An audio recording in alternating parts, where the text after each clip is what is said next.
Today's podcast is brought to you by the Herzog Foundation.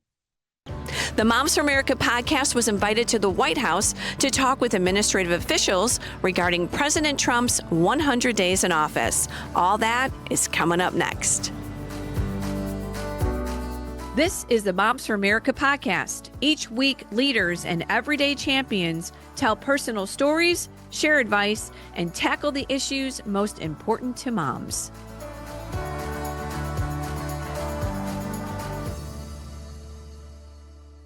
Hi, moms. I'm Debbie Carlitis, your host, and welcome to the Moms for America podcast again this week. So glad that you're joining us. Every episode, we get together to inspire, encourage, and educate moms and their journey through motherhood. Well, big news. It was a great honor when the Moms for America podcast was invited to the White House recently in recognition of President Trump's first 100 days in office. I had the incredible opportunity to speak with several officials on what the administration has accomplished. Let me tell you about my first interview. First is my conversation with Senior Policy Advisor and mom of two daughters, May Mailman.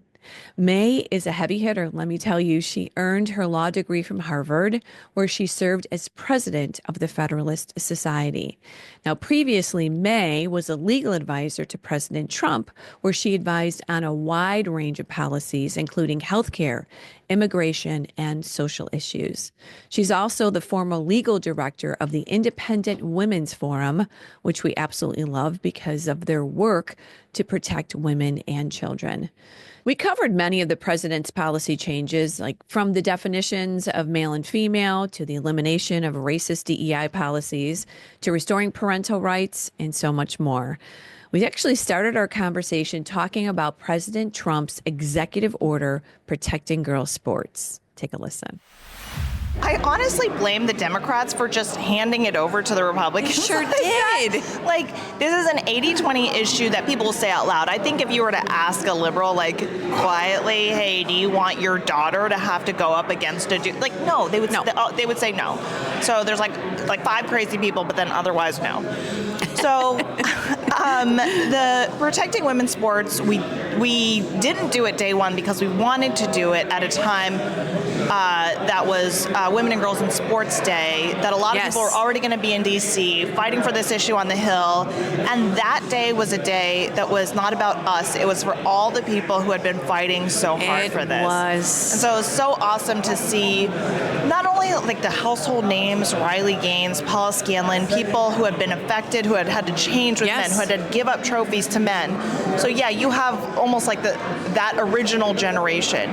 But then you have the next generation of kids who almost maybe now are used to it. They go to a YMCA bathroom and they're forced to confront a man. It's unbelievable. And to say, we're done with this. And so having all these women, all these girls there supporting is a memory that I'll have for a long time. And how about it when President Trump then said, come on up here, come on and gather around. And actually, some of our moms' kids are just right there in those photos. It was really magic. Just to have the little girls by President Trump, I thought, he's just such a grandpa. He's trying to make sure that these kids, like his grandchildren, have a safe place in America where they don't have to be with men. How horrible. And how would anyone think that is a good idea? Yeah. He promised he would fix it, and he sure did. He's a common sense president. It's not an issue that I think he or anyone else really thought you'd have to take on. But here we are. And one of the things that I think, one of the reasons why we were able to do this is for so long people saw things like this happening, but they were scared to say something. And you had a few voices here and there, but I'm talking even before Riley Gaines, there were runners in Connecticut who were beat out by males. During 1.0, our Department of Justice filed in that case on behalf of the female runners, and then Biden, of course, undid it.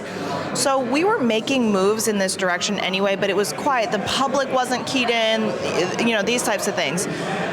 But then the president really made this a key part of his campaign. It was the loudest applause line at the convention when he says, I'm going to get the men out of women's sports. And once you could say it out loud on a stage like that, then everyone can say it.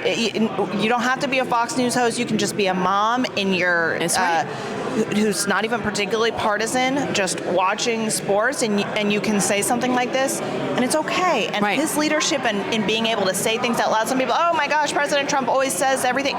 Yeah, we need somebody to be able to say it, to make loud. it okay for other people to say it, because it's true. Right. It gives everyone else courage. Yes. And it is contagious. Yes. I mean, we've seen that with even just the way President Trump has approached the media or the border or all these issues. He gets it on the table. He states the obvious. It's common sense. And then really everyone does come alongside him eventually in saying, you know what, there's something to this. We've seen this through his campaign and now the administration. Yeah. And so even before the sports executive order was something even more fundamental. So on day one, there was an executive order defining male and female. Another one. I mean, and it's like funny to say, but it's actually not, because right. the word woman, sometimes people almost are scared to say woman because does it mean man, and so they'll say female as if female birthing person, chest feeder. What? It's the language has gotten so crazy. No. When we say woman, what we mean is adult yes. female. When we say girl, what we mean is minor female.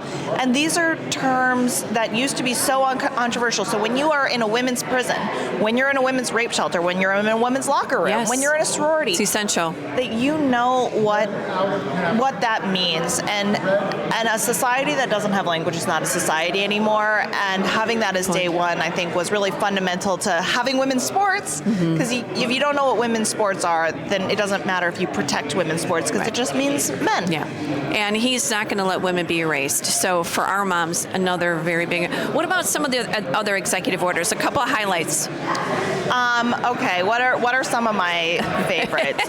There's so many. Yeah. So I mentioned one of Biden's first things was saying that we're going to have equity everywhere. Yes. So we signed a couple of big anti-DEI executive order. One was really focused on government, getting the DEI out of government, shutting down all of Biden's DEI offices, closing down all the grants that we're giving to private companies that are just asking them to implement racism, basically. Right. And then we had one that was focused more on outside groups.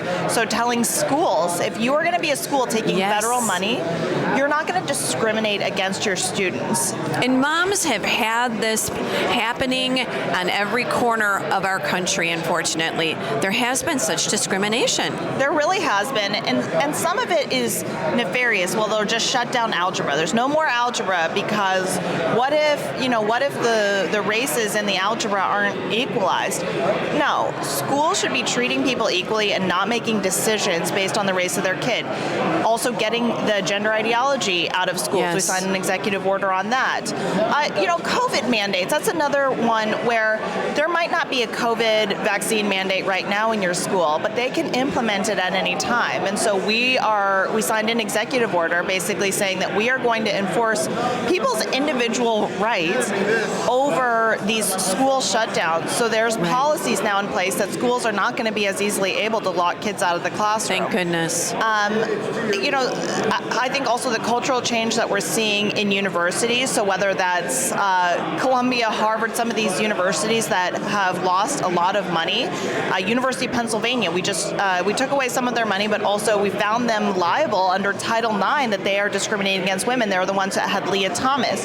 So some of these big cultural shifts that I think you're going to start seeing, not just the government shut down their DEI offices, but you're already seeing these universities, private companies, if they want to do business with the federal government, they want to have taxpayer dollars, then they're not going to discriminate against women, they're not going to discriminate on the basis of race, and that type of cultural change is going to just reverberate for generations. Yeah, great highlights. There's one that I wanted to just come back to, and that was the executive order on stopping the mutilation of children and the sterilization of children. Another huge mom issue, because a lot of these moms have lost their children to the school system, to the doctors. They've lost their parental rights completely, and the schools and they have all made these decisions without parents even knowing. And of course, these drugs and everything are just horrendous. I mean, they're sterilizing children, literally children. It is awful to see that you can't be a tomboy anymore because you'll get your body parts chopped off. And when I was growing up, it was okay. It was okay to be be a feminine guy. It was okay to be a masculine girl. It was okay. And you were working it all out. Or just whatever. You were working it all out. You're sporty. But now, nope, you're a boy, and so we got to make these changes. And it is so damaging. It's so anti-science. It's anti-parent. It's anti-family. And of course, it's anti-kid. So what we did in signing this executive order, one, we're not going to fund hospitals that do this type of practice anymore. But two, there's going to be something released this week. Uh-oh, some scoop. And it is going to fundamentally reshape the way that people treat the science, because for so long, this really nefarious group, WPATH, that was totally influenced by the Biden administration saying, hey, the science needs to say to trans the kids, the science needs to say to trans the kids. And so, of course, all these doctors would say, well, I have to trans the kids because that's what the science says to do, which is, of course, crazy. It would be like telling an anorexic person to just keep not eating. Although those doctors do know, but they've got to go along to get their checks and their support and all that. Yeah, so having that scientific basis, which the UK and other foreign countries have started to do, which is say, oh my gosh, cutting off body parts is not the way. We're going to have a really big report coming out that is going to reestablish what the science is. It's going to change what's the standard of practice, I think, in medicine, change what the courts think. Hopefully, parents are getting their kids taken away from them in states like California because you're a child abuser. Sure they were. So reshaping what the science is from neutral, non-political, trustworthy people. Those people still exist, and those people are going to speak some truth here this week, so it's very exciting. Oh, thank you for that tip, May. And that is it, too. I mean, when we start, when you have something that is a fallacy, and you build on that, and you intimidate those parents and those kids, I mean, we've seen how devastating it is. So thank you to President Trump and the team for working so hard on that. It was another really big mom issue. What can we expect maybe the next 100 days? We got a little bit of a tip there. Yeah, so a couple of things. One, I don't know how we can top the first 100, but we're going to, I'm sure. Yeah, I am more excited for the second 100 for a few reasons. One, district courts are out of control. So even some of the hospitals that we wanted to defund, and these are discretionary funds, we don't have to give a hospital money. These are research funds, and you accept them saying you're going to follow correct, medical practices, and you're not. But a lot of these have been enjoined, and so getting out from under those crazy injunctions. So I think you're going to see even more of our policies that have already been announced to be able to be implemented. And then I think, two, is executive orders are, at the end of the day, announcements of policies. Right. It's saying what we're going to do. And there is some immediate action, but sometimes it takes a little while to actually get the things in place. So if we're going to say, hey, every grant to a university needs to have these provisions in them, well, the next grant cycle isn't 1 second from then. It's when the next grant cycle is. Right. So There's a rollout of this. Exactly. Yeah. A lot of things that have been announced are going to be implemented, and I think even they're going to be cemented in. So it's kind of like Biden on the first day announced all this crazy stuff, and they spent the next 4 years rooting it into society. We're going to do that rooting now. We're going to get into the deep state and make these the policies of the United States that are not easy for the next administration to undo, unless, of course, hopefully it is us, but the next bad administration to undo. Right. And to your point, executive orders we need to get that passed through Congress. Yes. So those initiatives, because, right? It is imperative. Right. And the problem, of course, is that for budget measures, you can have 50 votes in the Senate and get things passed. But for pure policies, you need 60 votes in the Senate, and that would rely on Democrat votes. Now, Democrats should vote for a lot, like a secure border. Okay, Democrats, you want to vote against a secure border. But I think there is this, Trump derangement where they're going to vote against a secure border. So it is going to take a lot of creativity. It's going to take a lot of effort from Congress. We need them to put that effort in. So President Trump is focused on it. We're focused on it. but only Congress can do Congress's job, and it's time that they do that. It is. Amen to that. Last question. I keep saying last question, but one more here. What about in the states, the governors, the judges? They are just defying the executive orders. I mean, I'm from Illinois, and boy, Pritzker is just going crazy over there. But that's happening across the country in all the liberal states. How do we get this corrected? I mean, there's an executive order saying A, and that is what's supposed to be happening. Right. So, for example, if a state says we're going to continue to subject women to men in their locker rooms, men in their sports, the federal law, they're not defying an executive order. They're defying Congress. They're defying federal law, which Title IX says you have to provide women an equal opportunity. If you're saying that women have to get a volleyball slammed in their face in order to participate, that is not an equal, safe, fair opportunity. So, on one hand, we're all federalists, and states are permitted to have bad policies, but they're not permitted to have bad policies in defiance of federal law. So if that's what you're going to do, then you're not going to have education funding. You're just not going to have it. And guess what? If you want to tax your own citizens more, jack up property interests more so that you can have crazy schools, then that's on you. But there's other individual laws that apply too. Child abuse, kidnapping, these types of things, when you're actually transing children in the schools, when you're practicing medicine without a license. So we're also going to be using the Department of Justice to work alongside state attorneys general to prosecute these individualized violations of law. Good. So, they must be held accountable. You're going to always have crazy people. You're going to have crazy states. You're always going to have crazy people. It's true. And the same type of federalism breathing room that I live in Texas, that allowed Texas to be awesome even when Biden was president, we want to have that same amount of breathing room. But at the same time, you're not going to do it with federal funds, and you're not going to do it in violation of federal law. Right, which reminded me again of the executive order of dismantling the Department of Education, which we were there for as well. I mean, what another great opportunity to put the control back to the states, back to the parents. That was another rock star that nobody ever thought was ever going to happen, and he surely did it. Right, so the Department of Education is the smallest agency in the federal government. People think that you need it, that maybe it hires all the teachers. No, this is something that didn't even exist until the Carter administration. It was a giveaway to the teachers unions because they wanted a centralized place to be able to lobby. But the education functions themselves, some of them are treating kids with special needs. That's something that should live inside the Department of Health and Human Services. Move it over, right. School lunch, people think that that's in the Department of Education. No, that's already in the USDA. Student loans is the bulk of what the Department of Education does. But the Department of Education is not a bank. It's not a bank. Why do these people know how to, manage? Let's put it where it should be. $1.8 trillion in debt. And they're, of course, managing it terribly. So putting things where they belong, getting the bureaucracy out of education, moving state functions to the states. This is common sense stuff. People are trying to make it into some sort of all the teachers are going to get fired. Right. No. Right. No.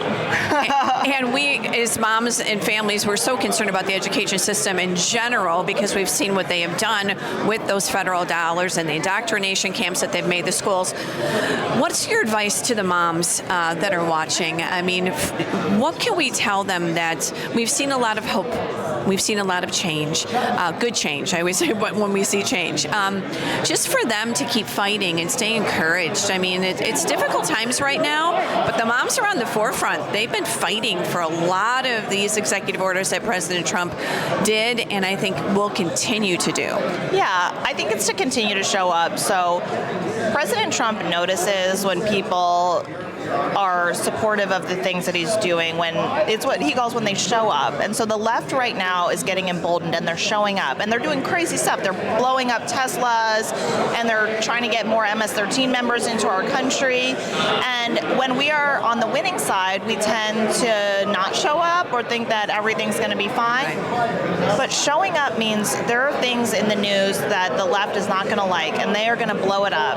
And how on our side do we continue continue to show up, Yes. to champion good policies. And sometimes good policies don't always sound like the nice thing, right? Oh, DEI in schools, maybe that sounds like the nice thing. But it's not. It's actually racism. And so to continue to point out the lies of the left, to continue to show up, to continue to applaud things that are good, I think that's necessary, because if the side on the right just goes silent and lets President Trump fight all of his own battles all by himself, then the left is going to just drown that out. And so we have to always continue to be out there. Right. That's what we've been telling our moms. There was a rejoicing, a celebration, because President Trump and this administration is here now, but we have to stay engaged, and we have to help on the ground in our communities and in our homes. So thank you, May. Yeah, thanks. It was really fun. Really fun. Thanks.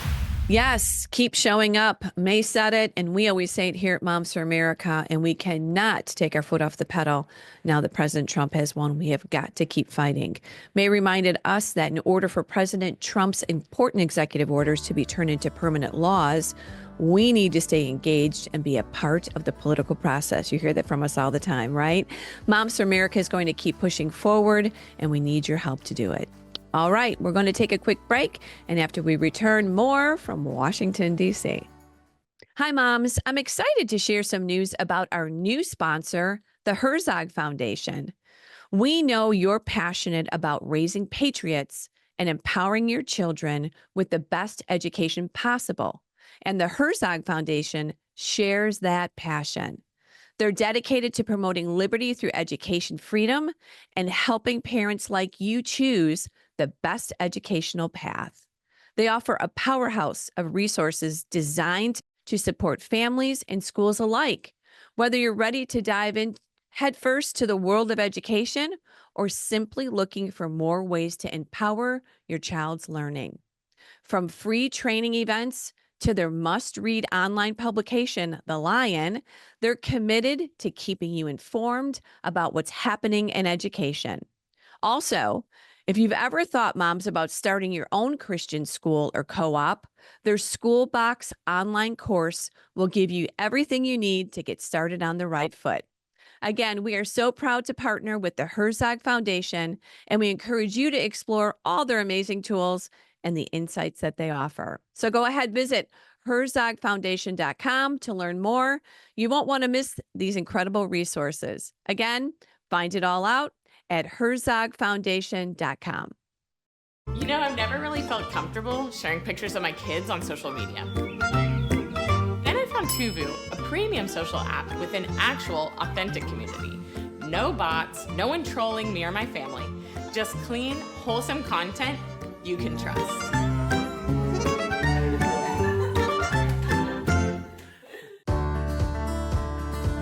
All right, welcome back, moms. Before we continue, I do want to ask you to like, subscribe, and share this podcast with the moms in your circle.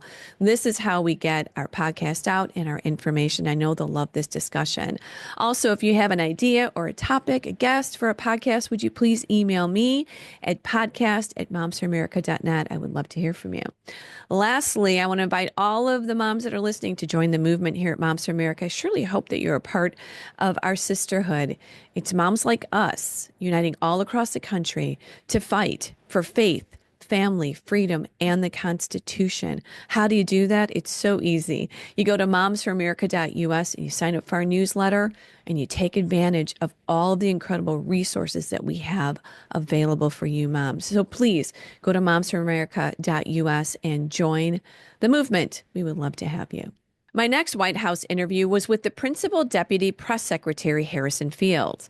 Now, Harrison was raised by a single mom, and he talked to us about how President Trump knows that moms are the nucleus of the household. What matters to moms matters to the president. The first 100 days have been a whirlwind, but this administration is just getting started. And as Harrison says, no disrespect to Duncan, but right now, America runs on Trump.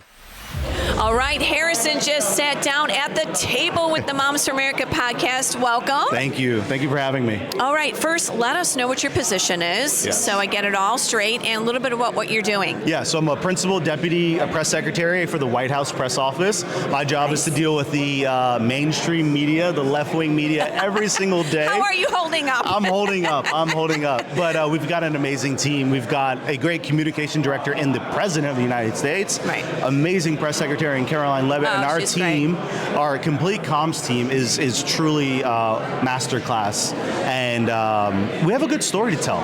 So it makes our job a lot easier compared to trying to make it seem like we're doing good. We're actually doing good. Right. So it, and it great works things. out well. Yeah. So let's talk a little bit about dealing with the media. I mean, President Trump, it's so funny, right? He has, redefined what media is. Yes. And wasn't there an article today on the New York Times or something about President Trump redefines Refining it. Right. Yeah. Only he can do stuff like this. Only he could. And what is this like to be a part of an administration that literally redefines? And I mean redefine in a positive way. Right. We're not making something up. We're just getting it back on track. Well, I love the cover, and I was talking to Caroline about it earlier. If you look at the pictures, you had Caroline behind the podium and all these hands raised. Right. Karine Jean-Pierre behind the podium, no hands are raised. It was a stark contrast in really what's going on. All the hands are raised because they're so interested in covering this White House, but the hand raising is a symbol, is like symbolic of the amount of people we're letting in. President Biden took away 400 press passes. If we would have taken away one press pass, we would have been in court fighting. Could you imagine? Biden administration was never sued. We have opened it up to everyone, and then we're hosting a lot of these events. This is the third day of our 100-day celebration, in which we've had media outlets come here, talk to us, get the message directly from White House people like me, and we're opening it up. It's all a great thing. Yeah. So this is why we have rooms like this. We are letting in more people into the White House to cover us. We understand in 2025, the media landscape isn't like it wasn't like in 1985. So we're opening it up. We're giving more voices. Your audience is a very niche audience in which we are trying to get to. Moms are everything. Right. So we're able to talk to people like me from the White House, open up the door, and it's so much better than the way of the old. Well, I have nothing to compare it to, literally, but I will say the Trump administration has invited Moms for America and so many of these organizations to the White House with their moms, with their kids, for executive orders, for Women's History Month, for executive order for dismantling Department of Education, men and women's sports. I mean, I'm here today. I mean, it is very friendly. I don't even know how you guys are surviving because you must not take a minute's break. We are pushing along because we're running on adrenaline. Right. We've got this mandate from the American people to come and do things, and then you've got this tempo that the president sets of like, get it done. All gas, zero brakes. And you all kind of understand like what we're all here for. We're here to serve a purpose. The American people said, we don't like what's happening to our country. President Trump, we are trusting you to fix it. He built out the team. Now we go and do it. So that's what we're here every day. We come here ready to go to battle. Wow. And but we're having fun along the way. It's the greatest job. It's the greatest workplace. Meeting people like you, connecting with people that don't necessarily have a vision into the White House is the history. It's a history-defining moment. I told that to Caroline today. This is your legacy. This is the president's legacy. This is the White House press team and comms team's legacy. We are opening up the doors to this White House so that people like you and all your followers can talk to people like me and hear directly from the source what we're doing every single day. Yeah. So what else? Can you pull the curtain back a little bit for us? What is it? What are your days like? How often are the press briefings? How often is President Trump just decide to talk to everybody out on the lawn? Yes. And everybody has to run, and I mean, it is very exciting. You can feel the energy here and the communication, which is your department, communicating to the American people, to the moms, to the families on the great things that he's done and going to do. Yeah, it's fun because we have different elements. We have a digital team that is working all the social media, their graphics, their videos, their pictures, their rapid response is incredible. You're seeing it in real time. People at home have X or Truth. You're able to get a perspective of the White House every single day. We do it so authentic and cool and new that it's just fun to even like see it. It's just nice to see. And then we do all media. We have a lot of spokespeople that go out and talk to people Sure like do, you. yeah. Our press briefings are amazing. The way that they're structured, Caroline is so well studied. She's able to combat with the reporters every single Amazing. day. She sets the tempo. She sets the rules. Yeah. She's not going to be ran over. And then we've got research that are looking at, oh, Doge is so terrible. But in 1991, on the White House lawn, President Bill Clinton and Al Gore sounded like they were supporters of Doge. Right. No one would have remembered that. I wasn't even born. But we have a research team full of 20-year-olds that are digging into the archives and combating them with facts. You've got It's a great awesome. research team. Yeah, it's great. Right. What's your message to the moms? I mean, the 100 days have been amazing. Yeah. I don't know if you want to highlight a couple of things that you thought were top of the heap. Yeah, well, where would you start? I don't even know. yeah, if you look at what we've done on groceries, grocery prices are coming down. I was telling Tudor Dixon, great mom herself. She's on her advisory board. She's great. Tudor's great. I said, how nice it is. I live in Northern Virginia. Gas has a number 2 in front of it.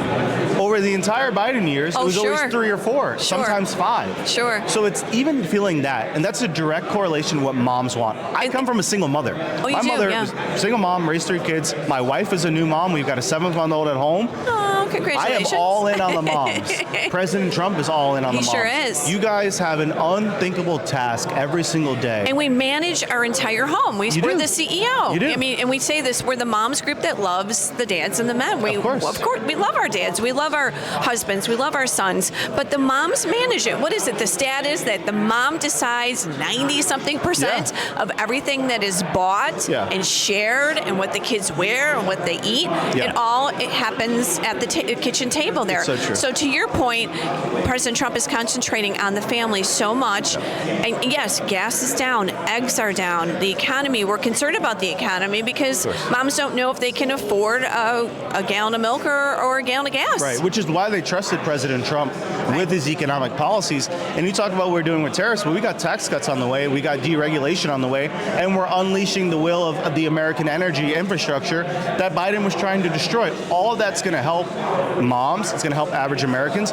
We're also tackling the social issues, the cultural issues that moms are hot on. You talk about mama bears coming in force. That's right. When you say a man can play in women's sports, you're going to get moms, my mom including, say, oh no. When they try to misgender or do the pronoun stuff in schools, it guess ain't what? happening. Moms like you are going to come out and say, not happening. Right. When Secretary Kennedy comes out and says, we're getting rid of food dyes, we're making We were sure. there. We were there for Amazing. that. It was wonderful. The Maha moms, we're making a movement here. It's spearheaded by women. Moms are in control of this. It's all a great thing. President Trump wants you all at the table. Yeah. Because moms are the nucleus of the household. We all know that to be true. President Trump talks about his own mom all the time. Right. We have a respect for women, for moms. And when you they know were what a often woman ignored. is. Oh, for sure. You know what I know. My mom and my wife and my daughter. I have a daughter. Aww. I know. I change diapers every single day. I know See? what a woman is. Yes, I know, and that's the thing. I mean, it's gotten so crazy. Yeah. It has So just crazy. gotten, and so to have a message of truth, a message of that there are essential truths. Yes. And that's what I appreciate Basic about facts. right. Basic fact, common sense. Common sense. This is what we're bringing back. It's Yeah. refreshing. It is refreshing. Yeah. So, first 100 days, amazing. What about the second 100 days? I can't imagine because I think you guys are just getting warmed up. Trade deals signed, delivered. You're going to see the immediate impacts of those. Tax cuts, no tax on tips, no tax on overtime, no tax on Social Security. Continued deregulation, more money to our military, more money to our southern border. We got to beef up our military. We got to make sure our southern border is secure. Yeah. Potential peace, amazing. In 100 days, we are so far. We're much closer to achieving peace in the Middle East and in Eastern Europe than President Biden was able to achieve. You're going to see the continued attack against this woke ideology of DEI and CRT. We're holding colleges accountable, yeah. which is amazing. We are eradicating anti-Semitism. The list goes on. It's the next 100 days dare I say, it's going to be better than the first 100 days. That's what I heard in this, and in some of the material I was reading. It's like, you guys, you think that we've done some incredible things now, and really, I think a lot of it was very just essential, like defining a man and a woman. No men and women's sports, the Department of Education, all these things. No, not mutilating children. I mean, some of these things were just so easy to think through. Like, nobody should be able to do that. Yeah, we're in the stage of the cocktail party. The first 100 days of the cocktail party. The hors d'oeuvres are being passed around. The cocktails are being passed around. We haven't even got to the reception yet. Okay. And if I planned a wedding. You had probably planned many weddings. Yeah. The reception is where it's at. Okay. That's where you get the full course meal. That's when you get the DJ. We haven't even hit that part yet. We all remember the glory days of Trump 1. Economy was cooking. World peace. Border was secure. Energy independence. Yeah. The list goes on. Can you imagine what it's going to be 100, 200, 300 days after this? It's going to be great. No, I hope you, and everybody they talk to, they're like, yeah, we're a little tired, but one person is not tired, and that is President Trump. Oh, yeah. No, America runs on Trump right now. We've got our Dunkin', but we are running on Trump energy, and it keeps you going. It really does. It sure does. Yeah. Oh, gosh. What do you do, though, when the media, well, I know what you're doing because you're bringing all of the alternative media and expanding your reach, because that's been a big problem in the past. The media has been so biased, so left, just not reporting the truth, not letting the journalists have become, activists. Yep.